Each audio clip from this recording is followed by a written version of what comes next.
마태복음 6장 9절부터 13절까지 말씀을 예수님께서 가르쳐 주신 기도 또는 주기도문이라고 부릅니다.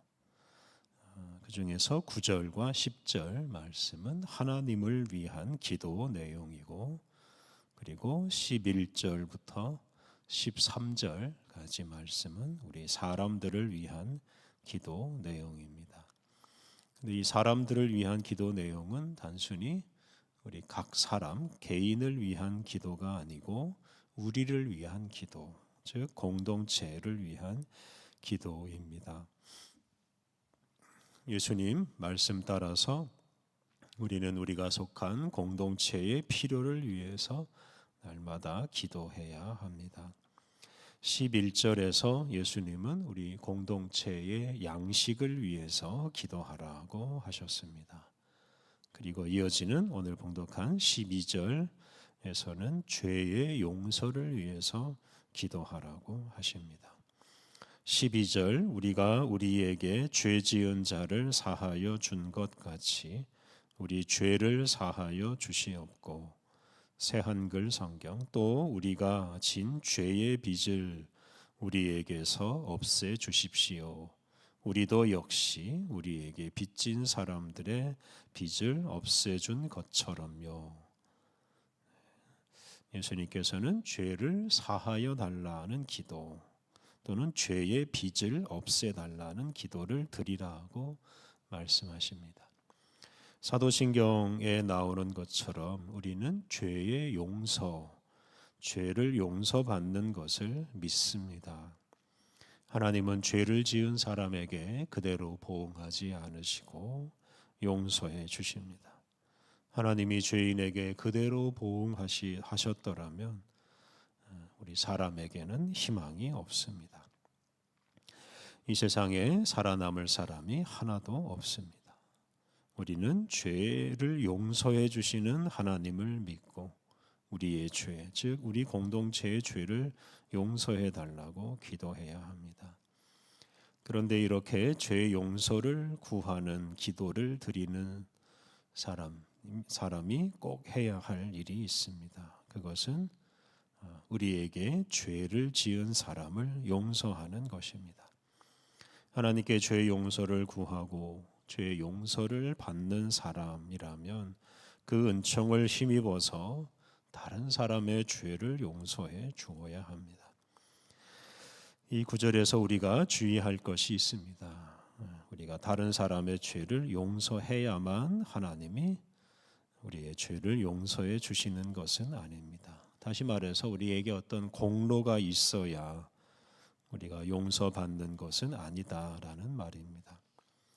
용서는 기본적으로 하나님께서 주시는 값없는 선물입니다. 그런데 우리가 하나님의 그 죄의 용서를 경험하면 용서받은 감격과 힘으로 다른 사람의 죄를 용서하며 살아야 합니다. 다른 사람의 죄를 용서하는 것이 바로 하나님의 사죄의 은총을 받은 사람다운 사람입니다. 사죄의 은총을 받은 우리가 다른 사람을 용서함으로써 죄 짓는 사람에게 죄로 보응하고 악한 일을 하는 사람에게 악으로 보복하는 그런 못된 악순환을 끊어낼 수가 있습니다. 서로 용서하지 않으면 이 세상은 죄 짓기 경쟁을 하다가 다 함께 망할 수도 있습니다. 우리가 용서를 통해서 이런 증오와 보복의 고리를 끊을 때 이런 죄로 인한 비극을 다 없애고 이런 죄로 인한 비극으로부터 다 해방되어서 사람들이 서로 사랑하며 살게 될 것입니다. 우리 공동체를 위한 세 번째 기도 내용은 13절 상반절에 나옵니다. 13절 상반절, 우리를 시험에 들게 하지 마시옵고 다만 악에서 구하시옵소서. 우리가 예수님을 믿었다고 해서 바로 완전한 사람이 되는 것은 아닙니다. 예수님을 믿은 이후에도 우리는 여전히 연약해서 시험에, 즉 유혹에 빠질 수 있고, 유혹에 빠지면 잘못된 길로, 죄를 짓는 길로 갈 수 있습니다. 우리 주변에는 우리를 유혹해서 이렇게 거짓과 악으로 인도하는 세력이 있습니다. 이런 현실에서 우리는 하나님께 시험에 들지 않고 악에서 건져 주시기를 날마다 기도해야 합니다. 특히 즉 우리가 속한 공동체가 악에서 벗어나서 선을 실현하는 공동체가 되기를 기도해야 합니다. 하나님께서는 우리가 속한 공동체, 우리의 교회, 우리 나라로 하여금 시험을 이기게 하시고 악의 세력과 대항해서 싸우게 하십니다. 그리고 마침내 악을 다 일소하시고 의로운 세상을 만드십니다. 우리는 그러한 세상을 내다보면서 예수님께서 가르쳐 주신 이 기도를 날마다 드리고, 그리고 악과 싸우며 살아가야 하겠습니다. 13절 하반절, 나라와 권세와 영광이 아버지께 영원히 있사옵나이다. 아멘. 새한글 성경, 나라와 능력과 영광이 영원히 하나님 것이니까요. 아멘. 이 구절은 기도가 아니라 찬양입니다. 사실 이 부분은 괄호로 묶여 있는데요. 예수님께서 가르쳐 주신 기도라기보다는 이 기도를 마무리하는 찬양입니다. 나라와 권세와 영광은 영원히 하나님의 것이고 그것을 결코 다른 사람이나 다른 세력이 넘볼 수 없다. 그 모든 것을 오직 하나님만이 영원히 소유할 것이다. 이렇게 찬양하는 것입니다. 9절부터 13절에서 예수님께서 가르쳐 주신 그 기도가 언젠가는 다 이루어지게 될 것입니다. 그 결과 하나님의 이름만 높임을 받고 하나님 나라가 임하고 하나님의 뜻이 이루어져서 하나님만 홀로 영광을 받게 될 것입니다. 온 세상 모든 나라가 다 하나님의 것이 될 것입니다. 그리고 세상 모든 이들이 일용할 양식을 얻고 서로 용서하고 시험에 빠지지 않고 악을 이기며 살게 될 것입니다. 그러한 세상에서는 사람들이 날마다 하나님께 영광을 돌리게 될 것입니다. 그래서 나라와 권세와 영광이 하나님의 것이 됩니다.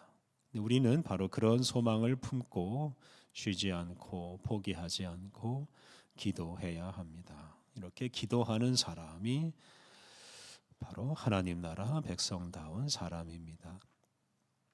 14절과 15절에서 예수님은 죄의 용서에 대해서 좀 더 자세하게 말씀하십니다. 14절, 너희가 사람의 잘못을 용서하면 너희 하늘 아버지께서도 너희 잘못을 용서하시려니와. 우리가 다른 사람의 잘못을 용서하면 우리의 하늘 아버지께서도 우리의 잘못을 용서해 주십니다. 다른 사람의 죄를 용서하는 사람이 하나님께 죄 용서를 구할 자격도 있고 죄 용서받을 자격도 있습니다. 15절, 너희가 사람의 잘못을 용서하지 아니하면 너희 아버지께서도 너희 잘못을 용서하지 아니하시리라. 우리가 다른 사람의 잘못을 용서하지 않으면 하나님도 우리의 잘못을 용서하지 않으신다고 말씀하십니다. 우리가 다른 사람의 죄를 용서하지 않으면 하나님께 죄 용서를 구할 수도 없고 용서의 은총도 받을 수가 없습니다. 이 말씀 따라서 죄의 용서를 믿고 또 죄의 용서의 은총을 입은 사람은 이렇게 죄에 대해서 보복하거나 벌을 내리는 대신에 용서해야 합니다. 그러한 사람이 죄 용서를 받을 뿐만 아니라 그러한 사람을 통해서 죄와 죄로 인한 비극이 하나하나 사라지게 될 것입니다. 모든 사람이 서로 죄를 용서하고 그리고 죄의 용서를 구하며 살아갈 때 죄와 죄로 인한 비극을 없애시는 하나님의 뜻이 이루어집니다. 우리 그리스도인들은 예수님께서 가르쳐 주신 대로 기도하는 사람입니다. 예수님의 가르침을 따라서 우리는 우리가 속한 공동체의 양식을 위해서 기도해야 합니다. 우리가 서로 용서하며 우리 공동체가 지은 죄의 용서를 위해서 기도해야 합니다. 시험에 들거나 악에 빠지지 않게 해달라고 기도해야 합니다. 모든 사람이 부족함 없이 양식을 공급받고 모든 사람이 죄를 용서받고 서로 용서하고 그리고 모든 사람이 시험과 악에 빠지지 않고 바르게 살아가는 세상, 그 세상을 위해서 우리가 날마다 기도해야 합니다. 우리가 그러한 뜻이 다 이루어진 공동체를 이룰 때 바로 그 공동체에 하나님의 뜻이 이루어지고 하나님 나라가 임하고 하나님만이 홀로 영광을 받게 될 것입니다. 그날이 올 때까지 예수님께서 가르쳐 주신 대로 우리가 날마다 기도하며 살아가야 하겠습니다. 우리 함께 기도하겠습니다. 우리에게 기도를 가르쳐 주신 하나님, 주님의 백성들이 서로 먹을 것을 나누고 서로 죄를 용서하고 악을 버리고 진리를 따라 사는 세상이 이루어지기까지 우리가 기도를 쉬지 않게 하옵소서. 비록 우리가 불의한 세상에서 살고 있지만 언젠가 죄와 악이 다 사라지고 주님만이 홀로 영광을 받으시는 날이 올 것을 굳게 믿고 날마다 기도하며 살게 하옵소서. 은혜가 풍성하신 하나님, 새해 둘째 주간을 맞이한 우리들에게 은혜를 베풀어 주옵소서. 주님 말씀을 마음에 품고 가는 곳마다 그 말씀을 따라 살게 해 주옵소서. 오늘도 우리에게 주어지는 모든 일에 충성하며 만나는 모든 이들을 주님의 사랑으로 품게 하여 주옵소서. 오늘 모든 일정을 주님께 의탁하오며 예수님의 이름으로 기도드립니다. 아멘.